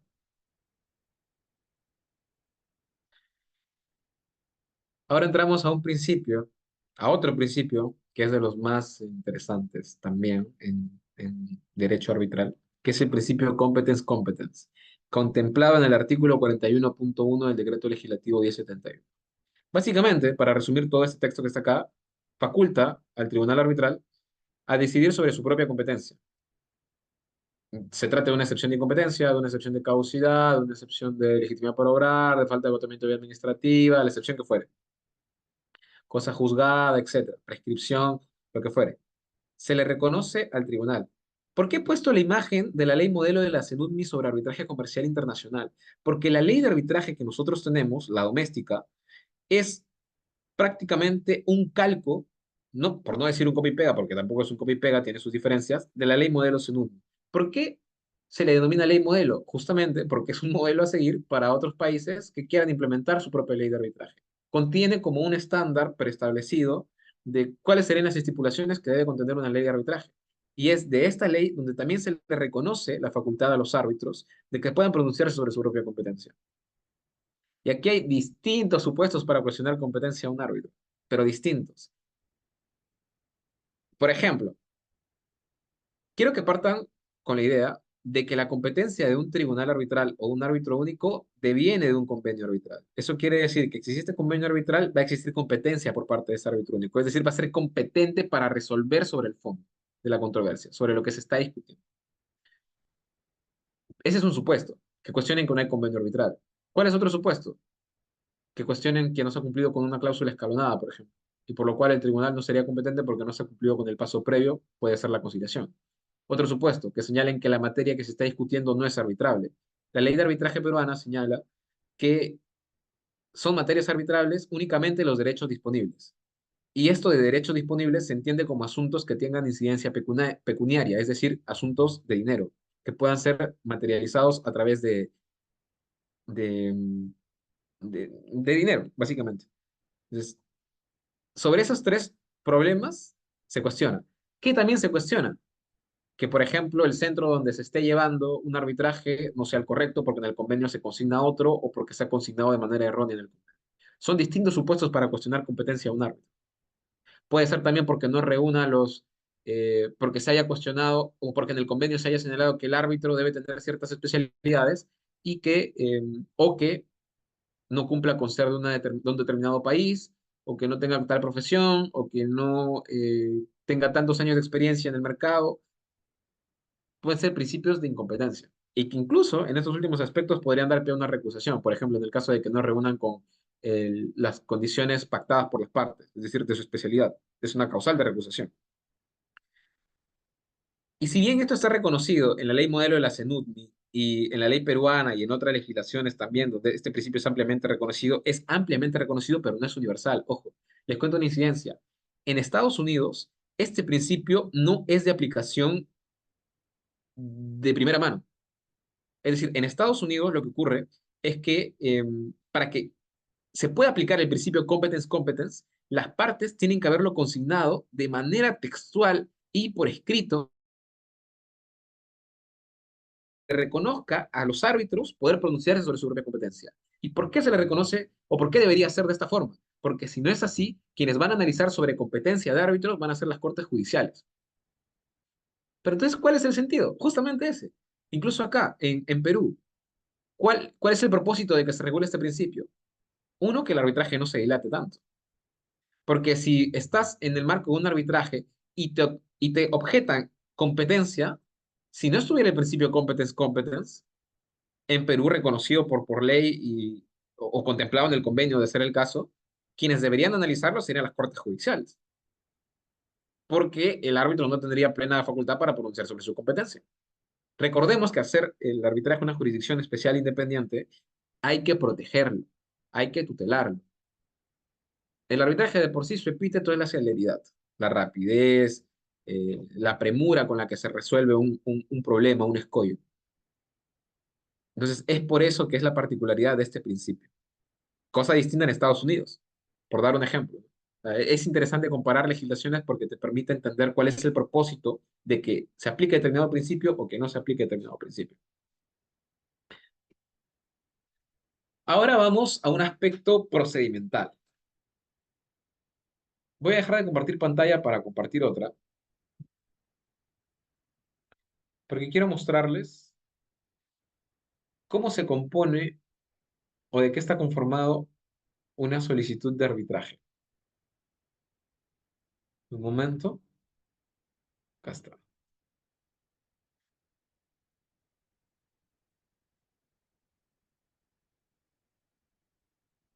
Yo soy secretario general de una institución arbitral cuya denominación es Lidera Centro de Arbitraje. Y este es un modelo de solicitud que nosotros tenemos para cuando deseen iniciar un arbitraje ante nuestra institución. La solicitud de arbitraje es básicamente el primer acto de un procedimiento arbitral. Es por el cual inicia. En un proceso judicial, el primer acto es la interposición de una demanda. En un arbitraje es la interposición de una solicitud de arbitraje. Profesor, ¿eso quiere decir que no es posible que exista demanda arbitral o demanda en un arbitraje? Sí existe, pero es con posterioridad. El primer acto es la solicitud de arbitraje. ¿Cuáles son los requisitos? Estos requisitos dependen del reglamento, pero también, si mal no recuerdo, están contemplados en la ley de arbitraje peruana, cuáles tendrían que ser los requisitos de la solicitud de arbitraje, y si no, si es un arbitraje institucional, eh, pueden revisar el reglamento de la institución. En este caso, lo que nosotros solicitamos es, uno, que esté dirigido a nosotros, como ustedes se dan cuenta, lidera Centro de Arbitraje y Conciliación, los datos del solicitante, es decir, de quien está interponiendo esta solicitud, nombre del que está solicitando, el DNI del que lo está haciendo, eh,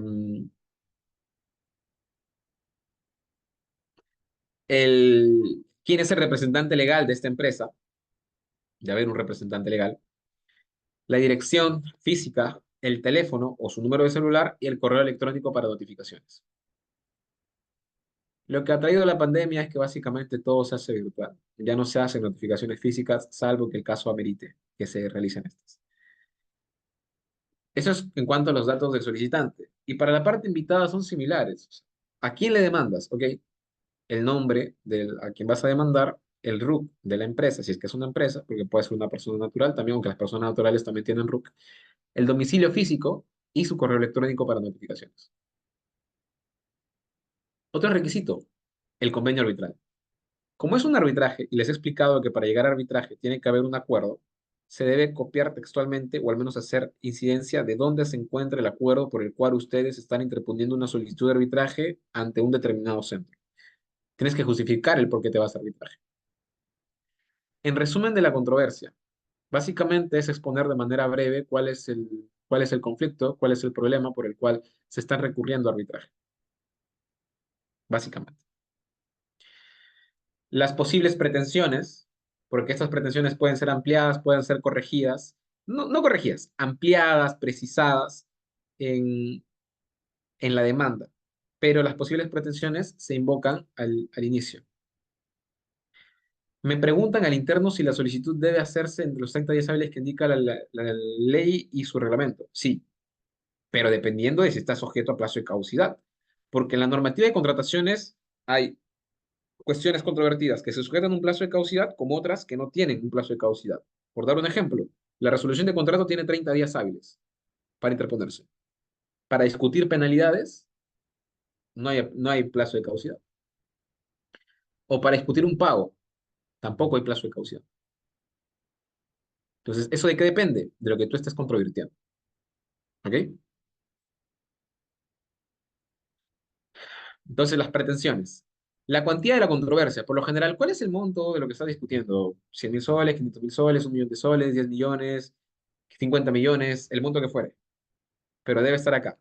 ¿Por qué? Porque esto sirve a la Secretaría Arbitral para hacer la liquidación provisional de los gastos administrativos del centro y los honorarios del árbitro único del Tribunal Arbitral.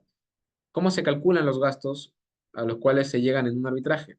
Teniendo en cuenta la cantidad de pretensiones, teniendo en cuenta también la cuantía de la controversia, teniendo en cuenta el monto del contrato, la tabla de pagos o aranceles de esa institución arbitral, o también de manera subsidiaria, de ser el caso, la tabla de OCE, de cálculo de OCE, que tiene una directiva que se incorporó en 2016, aunque a veces tiene unos pequeños errores, esta tabla de cálculo de OCE. Porque algunas veces he tratado de revisarla y para algún monto mayor me salía menos y por un monto menor me salía más. O quizás ahí he tenido un problema con el uso de esta, pero no creo, porque son varias veces que lo vengo utilizando y me genera un pequeño problema. En algunas ocasiones acierta, pero en otras ocasiones es un poco compleja, o pareciera que estuviera predeterminada para ciertos montos y que para otros montos ya no lo calcula de manera distinta, sino que se sujetan a un monto mínimo y un monto máximo. O un monto mínimo, mejor dicho, porque un monto máximo no he visto todavía. La designación de árbitro, esto también debe ser parte de tu solicitud de arbitraje. Por ejemplo, acá, como modelo, se señala que al no existir un acuerdo sobre el número de árbitros, el centro será el encargado de designar a un árbitro único. ¿Cuál es su fundamento normativo? El artículo 230.1 del Reglamento de la Ley de Contrataciones del Estado, o abreviado RLCE. Y asimismo solicitan que el centro de arbitraje sea el encargado de la designación. Siempre tienen que haber estos apartados, siempre. Y los anexos, ¿no? Obviamente tu copia de DNI o tu ficha RUC o tu vigencia de poder si es que eres una empresa. Perdón, claro, si es que eres una empresa, la vigencia de poder de quien está dependiendo la solicitud. Si es en el caso de un consorcio, el contrato de consorcio donde se deje constancia de quién es el representante común, el contrato por el cual estás discutiendo, los documentos que a ti te van a servir para aprobar de manera posterior, con la posibilidad de que en la demanda presentes más, ¿no? Pero esto es, en buena cuenta, cómo se estructura una solicitud de arbitraje y quería compartirles a ustedes, porque una cosa es hablarlo, yo nada más, y otra cosa es compartirles cómo es el documento y cómo se materializa. Con lo que les estoy mostrando, así se inicia un arbitraje, con este documento, obviamente llenado con el caso en concreto, pero esa es la estructura. Así es como debe ir una solicitud de arbitraje. ¿Y cómo es en el caso de una contestación de solicitud de arbitraje? Básicamente es lo mismo, son los mismos requisitos. Pero para una solicitud de arbitraje hay una situación adicional, que es que la parte demandada se puede oponer al inicio del arbitraje. ¿Cómo así oponer, profesor? Oponer quiere decir que cuestiona que este arbitraje puede ser administrado, por ejemplo, por el centro. Pero eso es un tema prima facie, o sea, si el centro lo hace, si el centro hace la revisión de esa oposición, esto es porque el reglamento de esa institución contempla causales para oponerse. En este caso, uno podría ser, eh, por ejemplo, en Lidera, una es la inexistencia absoluta del convenio arbitral y otra sería el incumplimiento del propio reglamento.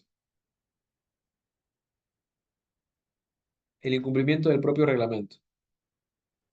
Esto es lo que da pie a que el demandado en un arbitraje pueda oponerse, pero la oposición se formula con la contestación de la solicitud de arbitraje, no en la contestación de demanda, sino en la contestación de solicitud de arbitraje, que es básicamente la respuesta a la solicitud de arbitraje. Ambos son los primeros actos tanto de la parte demandante como de la parte demandada. La oposición se coloca a más tardar en la contestación. Posteriormente, no. Se entiende que perdiste el derecho a oponer. ¿Y cuáles son las causales? Esas dos. Y en el caso de que exista una oposición, obviamente hay que correrle traslado al demandante para que la absuelva y después se elevan los actuados al Consejo Superior de Arbitraje o a la Corte Superior de Arbitraje, como lo denomine una institución determinada, para que pueda resolver sobre el mismo.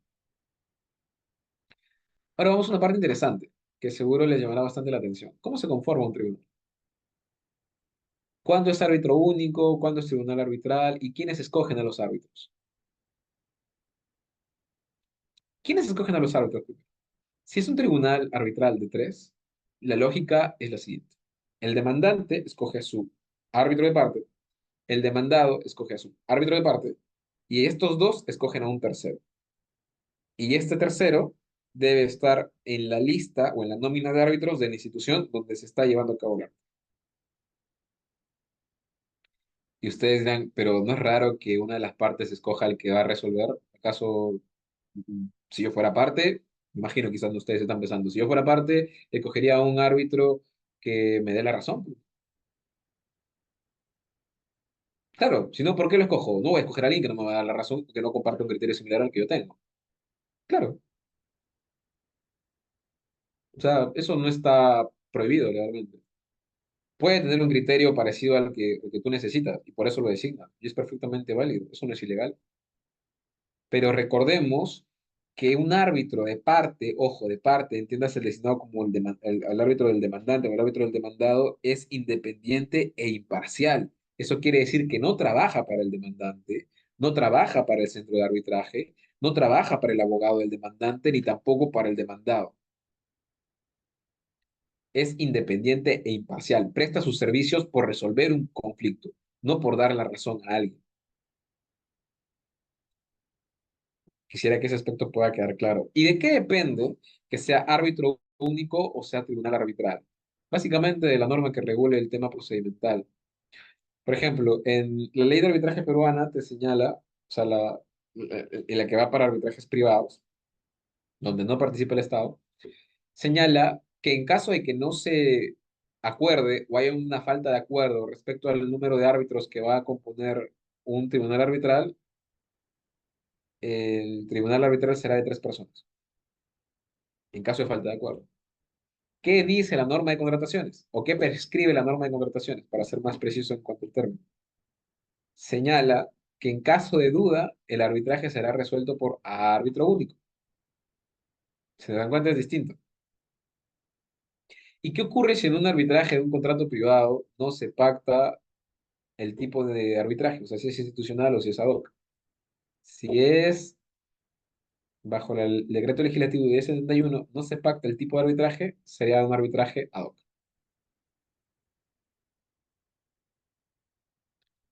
¿Y cuándo es institucional?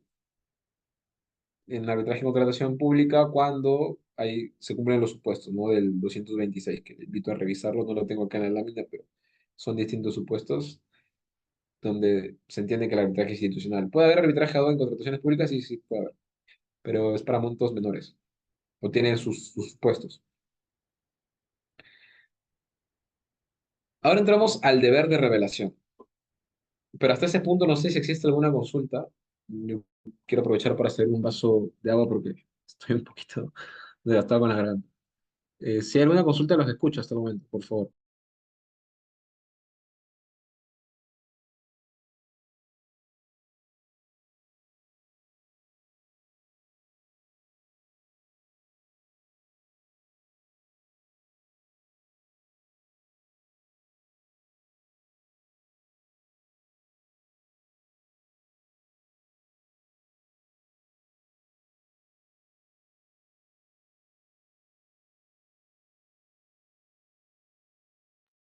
Bueno, entiendo entonces que hasta el momento todo va claro. Me alegra bastante eso. Porque una de las mayores preocupaciones que tengo es que esto de acá se les pueda quedar a ustedes.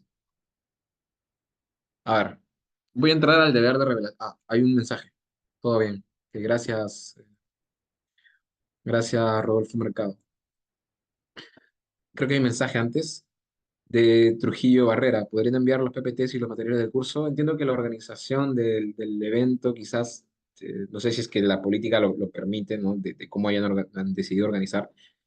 Por mi parte no tengo ningún problema en compartirlo, pero creo que eso queda a criterio del centro. Yo voy a mandarle a la organización y entiendo que ellos podrían hacerle el reenvío a ustedes.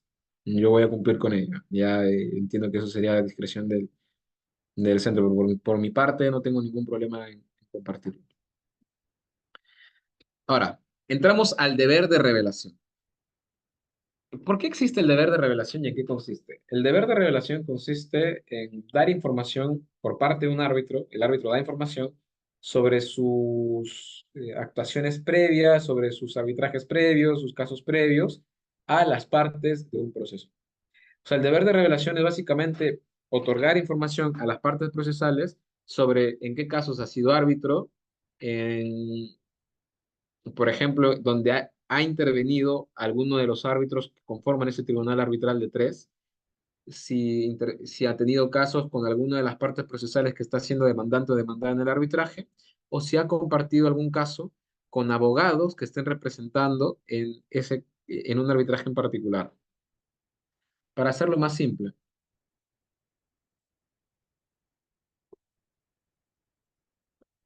¿sobre quién se revela? Los tres que ustedes están observando. Es decir, un árbitro sobre quién tiene que revelar, sobre si comparte otro tribunal con su coárbitro de ese caso, es decir, si es un tribunal de tres, el presidente en su aceptación tendría que informar sobre si alguno de los dos árbitros de parte ha compartido algún tribunal previo.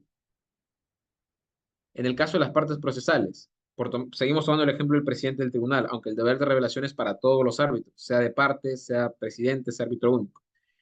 Sigo con el ejemplo del presidente del tribunal arbitral. Tendría que revelar si es que con el demandante o el demandado, él ha decidido un caso o tiene custodia un caso distinto en otro centro o quizás en el mismo centro. Tiene que informarlo. Y con respecto a los abogados, igual, quizás el representante del demandante, el presidente del tribunal arbitral observa o recuerda que ha compartido un caso anterior con él donde él también fue abogado y este dato tiene que revelarlo. ¿Y por qué lo tiene que revelar? Para garantizar independencia e imparcialidad, sobre todo lo segundo. También lo primero, pero eso es en el caso de una relación laboral. Recordemos que la independencia es más un criterio objetivo que se puede acreditar a través de una relación laboral, por ejemplo. Pero en el caso de la imparcialidad es más es un estado psíquico, un estado subjetivo, es un estadio mental, es algo interno, difícil muchas veces de comprobar.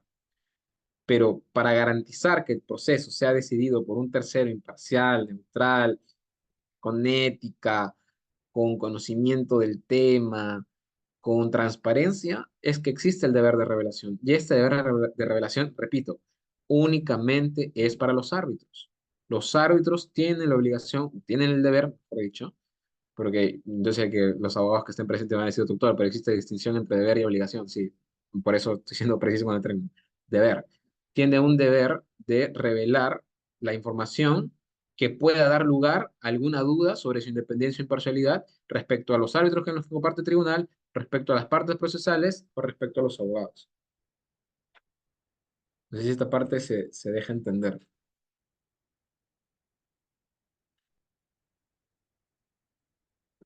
En un momento, por favor, quiero cargar mi celular, mi laptop, porque estoy con poca batería. Ya, ahora sí. Ay,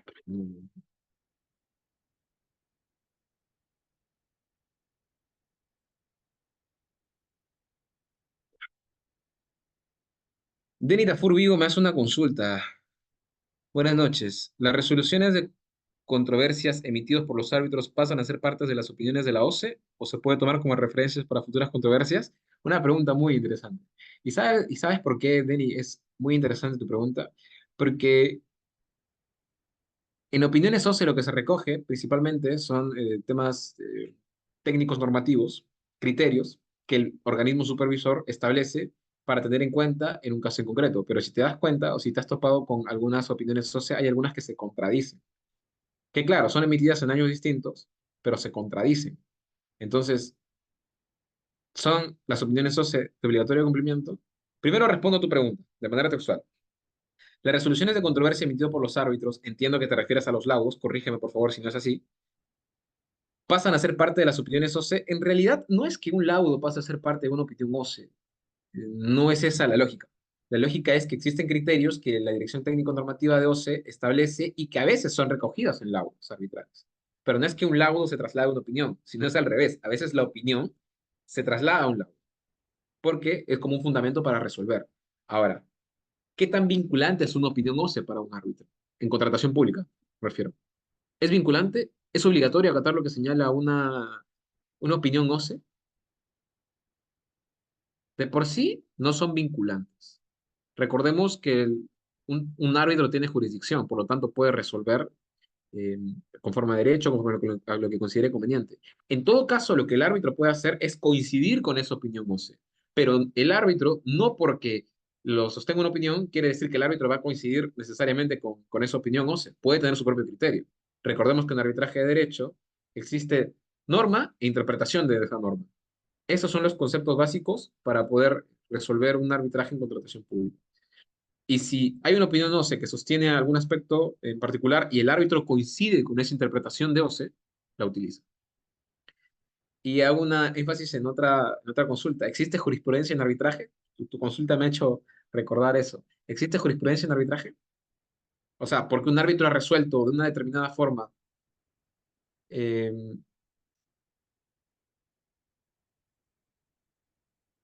otro árbitro tiene que señalarlo de la misma manera o tiene que resolver de igual forma, ¿no? Como señalo es criterio. Porque haya un laudo colgado en la ficha RNA de un árbitro que esté subido en SEACE, no quiere decir que necesariamente se tengan que resolver conforme a este. Porque no hay jurisprudencia, reitero, en un arbitraje. No existe un tampoco superior jerárquico. Cada árbitro es plenamente independiente de lo que pueda decidir. Jorge Silva me señala que las opiniones OCE son vinculantes para los operadores del Estado, pero los árbitros pueden apartarse de dichas opiniones. ¿Sí? Los árbitros pueden decir apartarse, porque justamente, a diferencia de los operadores del Estado, un árbitro tiene jurisdicción, tiene esa potestad. Un placer, Denny, un placer.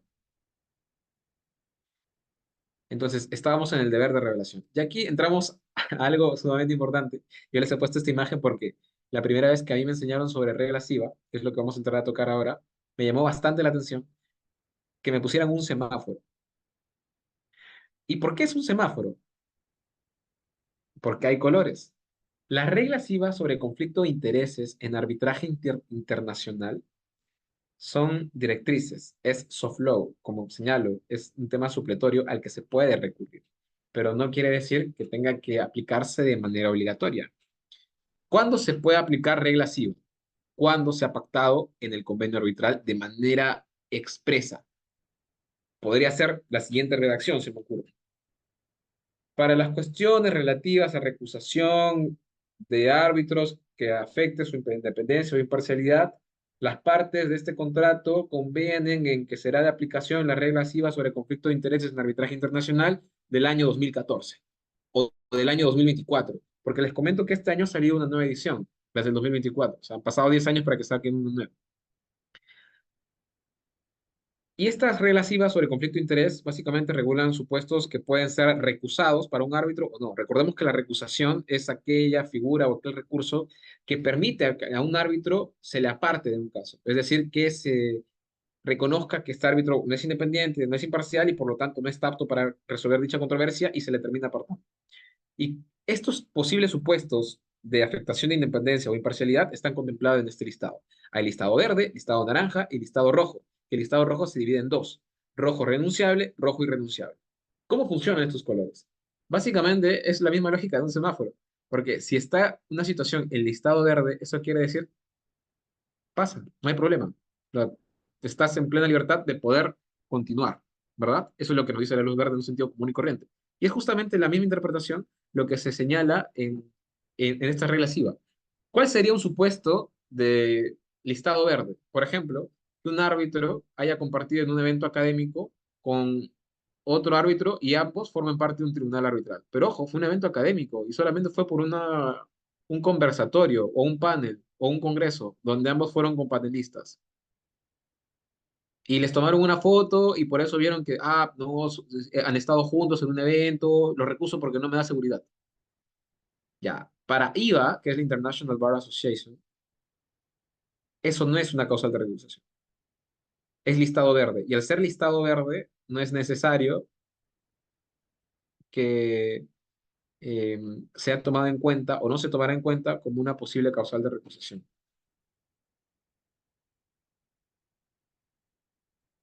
¿Ok?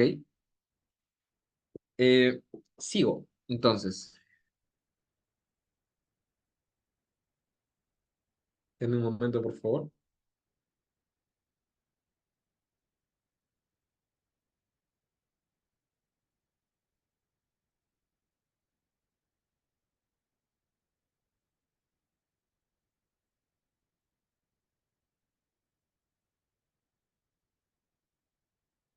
Disculpen.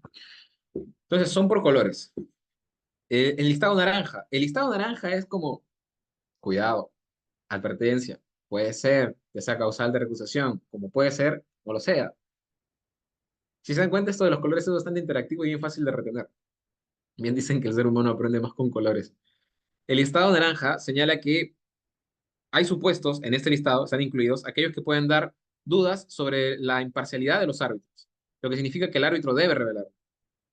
En el listado verde, la diferencia es que ni siquiera es necesario que se revele. Eso también es otra diferencia. Por ejemplo, si han compartido evento académico en un congreso y han sido copanelistas, no es necesario que lo revelen. Y de no revelarlo, no será causal de recusación.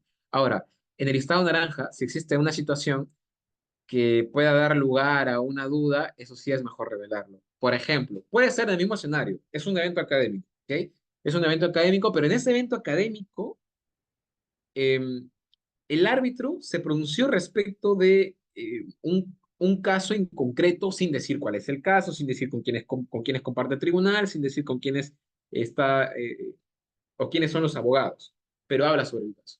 Pero lo hace de manera superflua o dando su opinión al respecto de cómo podría resolverse. Ojo, no señala textualmente, yo tengo un caso en el que está tal demandante, tal demandado, no, sino que, recuerda, hay un caso que me toca revisar que justamente versa sobre tal sentido, tal sentido. Lo habla de manera genérica, pero las partes se dan cuenta de que es tal cual el caso que ellos tienen. Por lo tanto, deciden recusarlo. Y ahí hay que tomarlo con pinzas, porque esto sí tendría que ser revelado. Debería ser revelado para evitar cualquier tipo de malos entendidos. Dicen que a veces es mejor pecar por exceso que por defecto. Yo estoy totalmente de acuerdo, pero eso no quiere decir que se deba revelar todo, tampoco es la exigencia. Y es más, hasta para revelar existe un periodo de gracia, que son 5 años por ley. Me parece que internacionalmente son 3 años, pero la ley de contrataciones del Estado, por ejemplo, te señala que son 5 años. O sea, sucesos máximo de 5 años de antigüedad, máximo. Y en el listado rojo ya es, sí es causal de recusación. Pero a pesar de ser causal de recusación, las partes pueden renunciar a esa causal o pueden señalar que no van a recusar al árbitro por tal supuesto. ¿Y ese qué tipo de listado es? Es el listado rojo, pero renunciable. Y el otro es el criterio opuesto, que es causal de recusación clavada. Es decir, las partes, ni aunque quieran, pueden renunciar a ese posible hecho que se ha revelado sobre algún determinado árbitro o alguna determinada parte o sobre el abogado. No pueden renunciar porque ya es demasiado grave. Básicamente es verde, naranja, rojo renunciable, rojo irrenunciable. Desde abajo hacia arriba va incrementando la gravedad. Pasamos con la ratificación de árbitros o la confirmación de estos. Ratificación o confirmación bajo ley doméstica son sinónimos, ¿ok? Son sinónimos. Y esto consiste en cuando, por ejemplo, yo les comentaba que cada centro de arbitraje tiene una nómina. Y hay centros de arbitraje que por práctica, cuando una parte, sea demandante, sea demandado, escoge a un árbitro que no esté en la nómina de árbitros, o sea, que no esté en su listado de ese centro, es decir, que sea ajeno al centro, pasa por una etapa de ratificación o confirmación, que básicamente es verificar que tengan eh, que, no, que reúnan las cualidades, que tengan la especialidad, etcétera. ¿Y eso quién lo hace? Lo hace la misma institución. Ahora, una particularidad, como les estoy señalando, no solamente existe arbitraje en contratación pública, ingenieros, arquitectos, doctores, no solamente existe arbitraje en contratación pública. Que en Perú mayormente se arbitre en contrataciones del Estado es un asunto distinto. Existe arbitraje, de hecho la esencia del arbitraje, por decirlo de alguna manera, es netamente privado, pero nosotros lo hemos asimilado a un arbitraje legal donde participa el Estado. Y la ICC, que es la Cámara de Comercio Internacional que tiene sede en París, no tiene una lista de árbitros, por ejemplo. Ojo, que es la Cámara de Comercio Internacional y no tiene una nómina de árbitros. Al menos hasta recuerdo cuando revisé, no he revisado este año, les soy honesto, pero me acuerdo que cuando revisé no tienen una lista de árbitros. Todos pasan por confirmación de la Corte, es decir, por la Corte de Arbitraje de esa institución. Eso quiere decir que todos son evaluados. Y obviamente la ratificación, como les había comentado, opera cuando las partes escogen un árbitro que no está en la nómina de una institución. Es decir, si tengo Juanito, Pepe y María y quiero designar a Marcelo, que no está en la nómina, Marcelo tiene que pasar por un proceso de ratificación. ¿Y eso quién lo evalúa? La Corte de ese centro de arbitraje. Así es como funciona. Recusación o remoción. Ya estamos entrando a la parte final de la exposición. Ambos son mecanismos a través del cual se puede cuestionar a un árbitro. En la recusación, por ejemplo, se cuestiona qué? La independencia, la imparcialidad. Y la ley de arbitraje te señala que es posible recusar cuando existan circunstancias que den lugar a dudas justificadas sobre la independencia o imparcialidad justamente de un árbitro.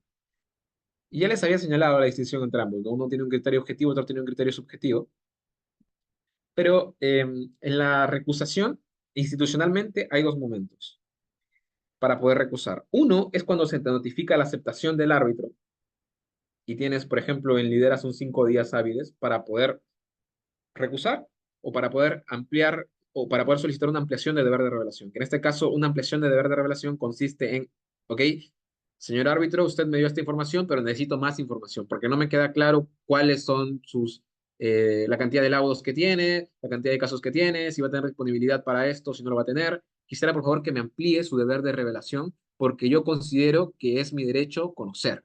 Eso es un pedido de ampliación de deber de revelación. O sea, le pides al árbitro que revele más situaciones y obviamente esa ampliación tiene que ser sobre pedidos que el árbitro no ha revelado.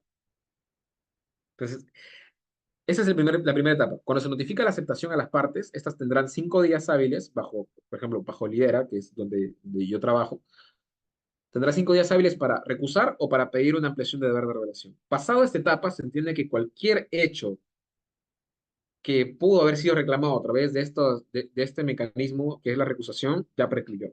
Por ejemplo, si el árbitro de parte de la entidad es designado y este no tiene RNA OCE, o sea, no está acreditado ante el Registro Nacional de Árbitros del OCE, lo cual es requisito contemplado por norma, es decir, el árbitro de parte del Estado, en el marco de un arbitraje de contratación pública, debe estar inscrito en ese registro. Si en la notificación de la aceptación no se identificó esto, tristemente entenderíamos, claro que a criterio del Consejo, que no pues, podría recusar por este sentido. Supongamos que pasó un año y recién lo quieren recusar por eso, manifiestamente improcedente. Para interponer estos recursos hay que tener diligencia, hay que estar bien asesorados. ¿Y cuál sería el otro estadio? Sería, por ejemplo, cuando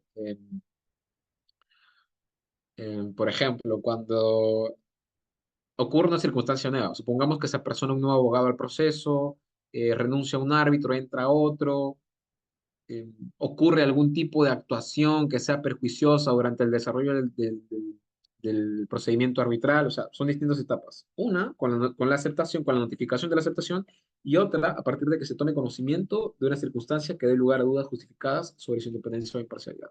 Así es como funciona la recusación. Y de declararse fundada la recusación, es decir, al declararse que sí, efectivamente, el árbitro parece que no tiene imparcialidad o independencia, al árbitro se le excluye y se tiene que escoger a otro distinto. ¿Y cómo es en el caso de la remoción? En la remoción no se afecta independencia e imparcialidad. Básicamente en la remoción de un árbitro, que es removerlo, tirarlo, no se cuestiona independencia e imparcialidad, sino que básicamente es por un tema de actitud procedimental, de actitud procesal por parte del árbitro, del interés que éste tenga en el caso, de si lo quiere mover, si no lo quiere mover, si quiere impulsarlo, si no lo quiere impulsar. En este caso, el árbitro es removido, se va impedido de continuar con el arbitraje y puede ser también cuando el árbitro no ejerce sus labores. Y para la remoción tiene que haber un acuerdo de las partes. Eso es importante. Y esto lo señala el artículo 30 de la ley de arbitraje, no lo digo yo.